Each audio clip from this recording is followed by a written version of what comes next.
Dear students, इसके पहले lecture में हम लोग कक्षा 10वीं साइंस भाग 2 में प्रजनन के बारे में, रिप्रोडक्टिव सिस्टम के बारे में पढ़ रहे थे। इसमें हम अलैंगिक प्रजनन देखे थे। प्रजनन का मतलब क्या होता है? अपने ही जैसे संतति को जन्म देना। अलैंगिक प्रजनन मतलब क्या होता है? एक जनक के द्वारा अपने जैसे संतति को जन्म देना। तो बच्चों, अलैंगिक प्रजनन को हम पढ़ चुके हैं। एक बार ज़रा हम उसको रिव्यू कर लेते हैं ताकि आपको याद आ जावे कि हमने क्या क्या पढ़ा था। ठीक है बच्चों? तो यहाँ देखेंगे तो पता चलेगा प्रजनन 2 प्रकार का है, लैंगिक प्रजनन और अलैंगिक प्रजनन। पिछले लेक्चर में हमने संपूर्ण अलैंगिक प्रजनन कंप्लीट किए थे, जिसमें एक कोशी में विभाजन और मुकुलन होता है, जबकि बहुकोशी में खंडीभवन, पुनर्जनन, मुकुलन, शाकी प्रजनन और बीजाणुओं का निर्माण हमने देखे। आज हम बच्चों लैंगिक प्रजनन के बारे में जानेंगे। लैंगिक प्रजनन होता क्या है? लैंगिक प्रजनन मतलब कि अपने ही जैसे संतति को जन्म देना, लेकिन इस प्रक्रिया में 2 जनक की आवश्यकता होती है। 2 जनक की आवश्यकता होती है। यह लैंगिक प्रजनन जो है वनस्पतियों में भी दिखाई देता है, प्राणियों में भी दिखाई देता है। ठीक है बच्चों? जैसे यहाँ पे था, एक वनस्पति में देखिए शाकी प्रजनन था, और जबकि प्राणियों में अमीबा में था, युगलिना में था, पैरामीशियम में था इत्यादि। ठीक है बच्चों? जबकि यहाँ लैंगिक प्रजनन, यहाँ भी वनस्पतियों और प्राणियों दोनों में लैंगिक प्रजनन दिखाई देता है। अब हम देखेंगे, चूँकि यहाँ 2 जनक की आवश्यकता होती है, 2 शरीर की आवश्यकता होती है, तो एक पुरुष में पुमंग कहते हैं और स्त्री में जायांग कहते हैं। बराबर बच्चों? पुमंग में पराग कण पाया जाता है, जायांग में बीजांड पाया जाता है। और ये प्राणी में विशेष करके मनुष्य के बारे में, इसको हम सबसे लास्ट में टॉपिक लेंगे बच्चों। तो आ जाइए, वनस्पतियों में लैंगिक प्रजनन। सबसे पहले कौन से वनस्पति में लैंगिक प्रजनन होता है, किस में नर और मादा भाग दोनों होता है, वह आकृति हम देखेंगे। ठीक है बच्चों? आ जाइए। तो बच्चों, यहाँ एक पुष्प की आकृति दी गई है। इस समय आपके पाठ्य पुस्तक में यही चित्र दिया गया है। हिंदी की पुस्तक अवेलेबल न होने के कारण मैं ये दिखा रहा हूँ। बाद में आपको हिंदी के पुस्तक में ये आकृति में दिखा दूंगा। इसे गुड़हल का फूल कहते हैं। गुड़हल का फूल, अगर आप ऐसे ध्यान से देखें तो हम यहाँ पेड़ों से इसको तोड़ के अलग करते हैं, ये हरा वाला हिस्सा, और इस हरे वाले के हिस्से के ऊपर ये 4-6 जो है ये हरा वाला हिस्सा ही रहता है। तो जिस हिस्से को हम पेड़ से तोड़ के अलग करते हैं उसको बोलते हैं पुष्प का आधार या पुष्पाधार। ठीक है बच्चों? और बच्चों, ये हरा वाला जो हिस्सा लगा है, इस हिस्से को कहते हैं बच्चों बाह्य दल पुंज। क्या कहते हैं? बाह्य दल पुंज, जिसको कैलिक्स कहते हैं। साइंस में कैलिक्स कहते हैं और इंग्लिश में सेपल कहते हैं। तो इसको बाह्य दल पुंज कहते हैं। दल पुंज मतलब ऐसा 4 से 6 समूह में रहता है, इसलिए दल पुंज कहते हैं। अब इसके ऊपर चले बच्चों, इसके ऊपर रंग बिरंगी पंखुड़ी लगी रहती है। रंग बिरंगी क्या लगी रहती है बच्चों? पंखुड़ी। उस पंखुड़ी को कहते हैं, हिंदी में तो कहेंगे पंखुड़ी, हाँ, और जबकि विज्ञान में इसे कहेंगे बच्चों दलपुंज। इसे कहेंगे बाह्य दलपुंज। और इसके अंदर से जो रंगीन पंखुड़ी निकलती है या आधार बना के, इसको कहेंगे बच्चों रंग बिरंगे फूल। क्यों दिखते हैं? वो केवल दलपुंज के कारण दिखते हैं। हिंदी में तो बच्चों कहेंगे पंखुड़ी, लेकिन विज्ञान में कहेंगे दलपुंज। देखिए यहाँ पे इंग्लिश में पेटल्स कहते हैं, बराबर है, लेकिन साइंस में क्या कहेंगे? करोला। इतना याद रखिए। अब आगे चलते हैं बच्चों। तो ये हो गया पुष्पाधार, बाह्य दलपुंज, दलपुंज। अब 2 ही हिस्सा बच गया, एक स्त्री का और एक पुरुष का। तो बच्चों, ये बहुत से ज़्यादा ये सब जो दिखाई दे रहे हैं, 1 2 3 और 3 यहाँ पे बराबर है बच्चों, यही नर वाले भाग हैं, और जो बीच में ये हरा है यह स्त्री के भाग से संबंधित है। ठीक है बच्चों? तो एक एक करके देखेंगे। तो बच्चों, नर वाला भाग कैसे है, मैं चित्र बना के आपको समझा रहा हूँ। तो बच्चों, फूल के इस नर भाग को कहते हैं पुमंग। फूल का नर भाग ऐसे ही दिखता है, एक लंबा सा डंडा रहेगा, उसके ऊपर के हिस्से पे बच्चों परागकोश लगा रहेगा। तो ये दो हिस्सा मिलके जो पुष्प का नर भाग जो है दो हिस्से मिलके बने रहते हैं, लंबा सा एक आधार और इसके परागकोश, और पूरे का नाम बच्चों इसे कहते हैं पुमंग। पुमंग, मग पर भी पुमंग। ओके। और अगर इनका तो हिस्सा बोले तो ये जो नीचे जो छड़ी जैसा हिस्सा है इसका आधार, इसको पुतंतु कहते हैं, पुतंतु।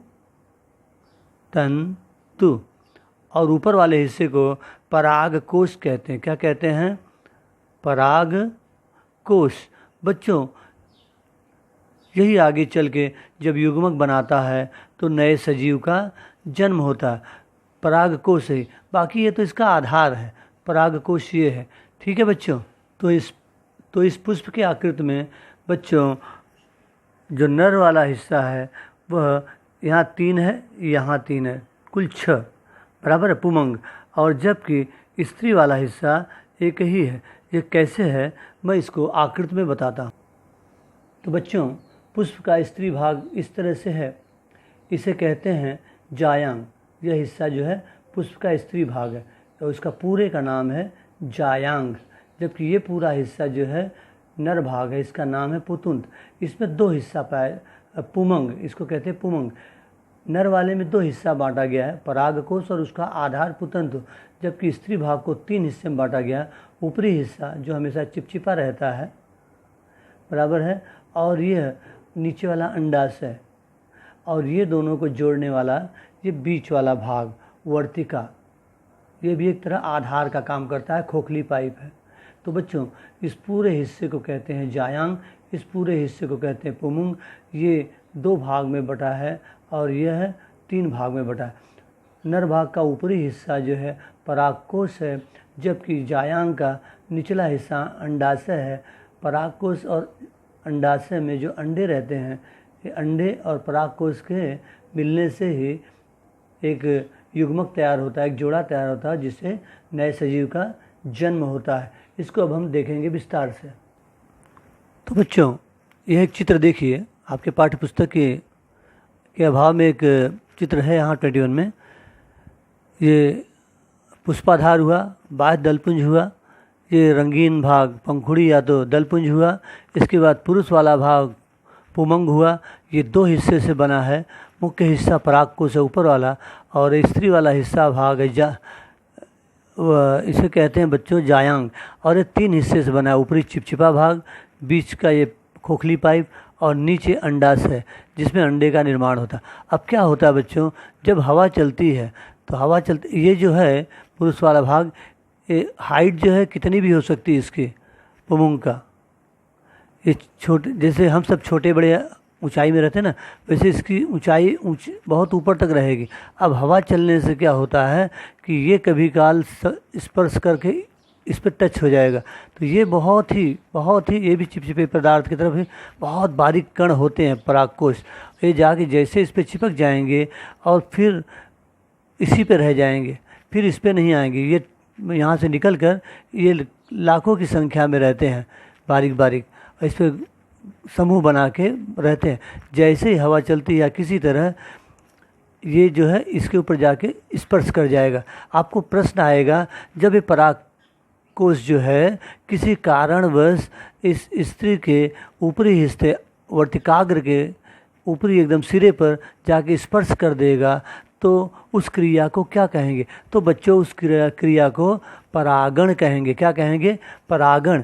इसको मैं छोटी क्लास की एक पुस्तक दिखा रहा हूँ, देखिए बच्चों, छोटी क्लास में आपने पढ़ा है कि जब 2 पौधे करीब करीब रहते हैं, उनके पुष्प हवा से हिलने डुलने से आपस में स्पर्श कर जाते हैं। कहने का मतलब परागकोश इसका जो है इसके स्त्री के सिर पर गिर जाता है। जैसे ही दोनों का संपर्क हो जाएगा, उस प्रक्रिया को परागण कहते हैं। क्या कहते हैं? परागण। या प्रश्न आएगा परागण किसे कहते हैं? सीधे लिख दीजिए, परागण प्रक्रिया है। क्या होता है इस प्रक्रिया में? इस प्रक्रिया में परागकोश जो है, पुरुष का परागकोश, पुरुष अंग का परागकोश जो है स्त्री अंग के वर्तिकाग्र पर जाके स्पर्श कर देता है। ठीक है बच्चों, तो ये हो गया परागण। ये 2 प्रकार का होता है। मान लीजिए पुष्प है, आज ये दो अलग अलग पेड़ों का था, इसलिए इसे कहेंगे पर परागण, एक फूल का दूसरे पर। लेकिन स्वयं में क्या होगा, एक ही फूल का आपस में ये स्पर्श करते जाएंगे किसी कारणवश, तो पराग को उसका स्त्री जायांग के वर्तिकाग्र पर गिरना ही क्या कहलाएगा, परागण।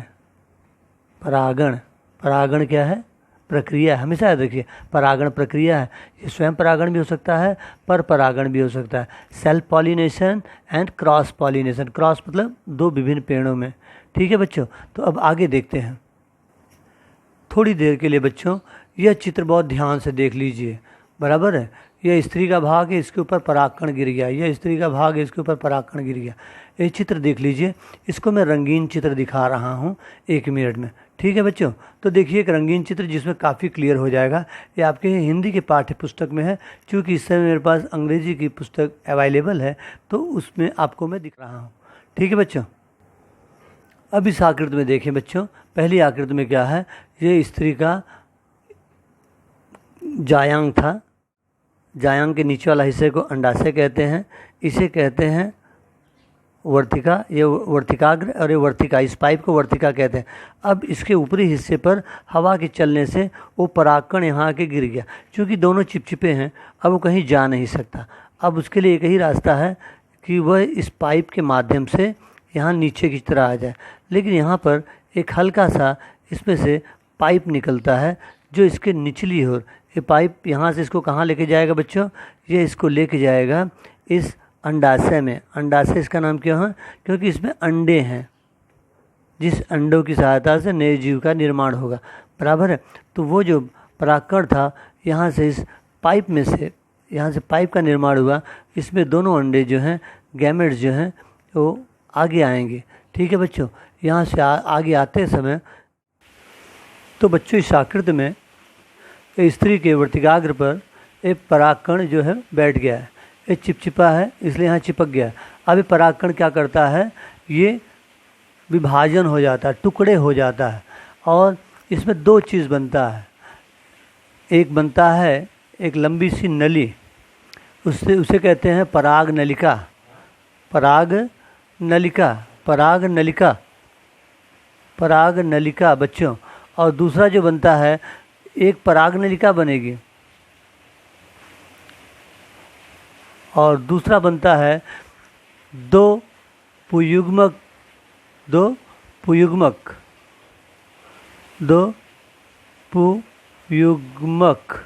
अर्थात उस परागकण का ऐसा दो हिस्से का बना हुआ होगा, ये दो पुयुग्मक, और एक नलिका बनती है। ये नलिका किस काम में आती है, यह नलिका इसी में आगे बढ़ती जाती है। ये नलिका का फलन होता है। फलन मतलब आगे बढ़ते जाते हैं। नलिका मतलब एक पाइप, इस पाइप में से आगे बढ़ती जाएगी, और ये दोनों पुयुग्मक जो है इसमें यहीं पर रहेंगे, आगे आगे बढ़ते जाएंगे। ठीक है, और आगे क्या होता है, अब इसके निचले हिस्से को स्त्री भाग का जो जायांग कहते हैं, इसमें स्त्री केसर जो है बच्चों, इसमें जो अंडा रहता है, आपकी किताब में इसको बीजांड दिया है, एक्चुअली ये अंडा ही है, बराबर है। इसका विभाजन होता है, मतलब टुकड़ा होता है। 1 नंबर का प्रश्न आएगा, उस टुकड़े का नाम क्या है, किस विधि से टुकड़ा होता है, तो उसका नाम है बच्चों अर्धसूत्री विभाजन। अर्धसूत्री विभाजन 1 नंबर का प्रश्न आएगा कि बीजांड जब ये 2 टुकड़े में होता है तो किस माध्यम से होता है, तो अर्धसूत्री विभाजन माध्यम से विभाजन। इसको भूलना नहीं, इसको विस्तार से मैं इसको बताऊंगा। 2 प्रकार का विभाजन होता है, एक अर्धसूत्री, एक समसूत्री। तो यहाँ जायांग का स्त्री के सिर में जो बीजांड रहता है उसका 2 टुकड़ा हो जाता है। एक टुकड़ा बनता है एक अगुणित अंडकोश का। अगुणित मतलब नॉन पेयर, ये कोई जोड़े में नहीं रहता, सिंगल ही कह रहा रहता है। और 2 ठे केंद्रक बनता है, ध्रुवी केंद्रक। बच्चों 2 क्या बनता है, 2 ध्रुवी केंद्रक बनता है। तो एक याद रखिए, ये जो ध्रुवी केंद्रक बनेगा वो भी जोड़े में नहीं रहेगा, अगुणित रहेगा। ठीक है बच्चों, इस प्रकार से जायांग का जो के स्त्री के स्तर में जो बीजांड रहता है, अंडा रहता है, उसका अर्धसूत्री विभाजन के माध्यम से 2 हिस्से बन जाते हैं, एक अगुणित अंड को इसका और 2 अगुणित ध्रुवी को इसका। अब यहाँ पे एक चीज़ ये हो गया है और एक चीज़ ये हो गया, बराबर है। और जबकि यहाँ पर पुयुग्मक क्या हुआ था, ये दो पुयुग्मक बन गया था, बराबर है ना। और एक नलिका से, इस नलिका से अपनी यात्रा शुरू कर दिया है, बराबर है। और यहाँ पर इसके दो टुकड़े हो गए। और ये परागनली, परागनली कहाँ तक जाता है, यहाँ तक जाने के बाद ये फट जाएगा। अब क्या होगा, इसमें से एक जो है, इसका नाम क्या है, पुयुग्मक, एक पुयुग्मक जो है इससे जुड़ जाएगा। इससे कौन जुड़ गया, पुयुग्मक, एक पुयुग्मक इससे जुड़ गया, किससे, अगुणित अंडकोशिका से। और दूसरा पुयुग्मक किससे जुड़ा, दूसरा पुयुग्मक किससे जुड़ गया, ध्रुवीय केंद्रक से, ध्रुवीय केंद्रक से जुड़ गया। तो बच्चों जब अंडकोशिका से पुयुग्मक जुड़ता है तो इनका संयोग क्या कहलाता है बच्चों, इसका संयोग कहलाता है युग्मनज, युग्मनज, युग्मनज। ओके। और जब बच्चों ध्रुवीय केंद्रक से दूसरा पुयुग्मक जुड़ जाता है तो इसे कहते हैं भ्रूणपोष। क्या कहते हैं बच्चों, भ्रूणपोष, भ्रूणपोष। आपको प्रश्न आएगा भ्रूणपोष किसे कहते हैं, तो परागकोश का जब एक पुयुग्मक ध्रुवीय केंद्रक से जुड़ जाता है तो इनके मिलन को, इनके संयोग को भ्रूणपोष कहते हैं। जबकि दूसरा पुयुग्मक जो अंडकोशिका से जुड़ता है तो उनके जुड़ने से जो चीज़ बनता है उसे युग्मनज कहते हैं। बच्चों इनका मिलना कहलाता है निषेचन। क्या कहलाता है बच्चों, निषेचन। आपको प्रश्न आएगा निषेचन किसे कहते हैं, निषेचन क्या कहते हैं बच्चों, तो इस क्रिया को, इनका आपस में मिलना, मिलन ही निषेचन कहलाता है। एक यहाँ पर मिल गया, एक यहाँ पर मिल गया, इसको इंग्लिश में कहते हैं फर्टिलाइजेशन, फर्टिलाइजेशन। ओके।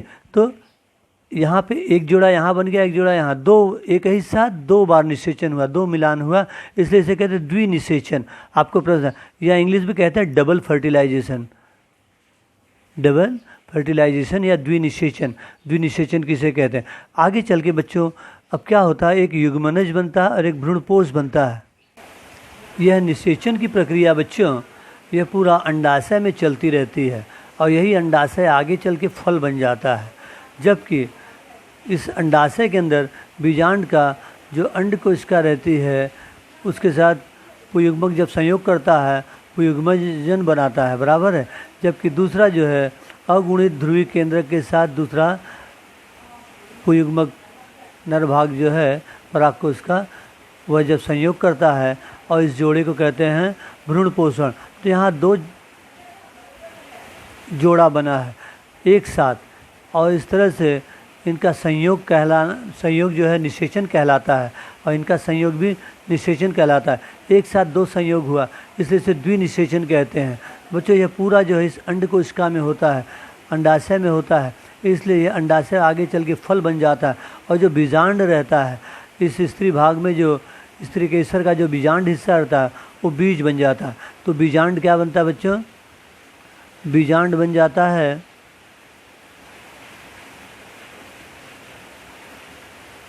बीज, जिसे आगे चल के अगर हम इसकी सहायता से हम नया पौधा प्राप्त करते हैं।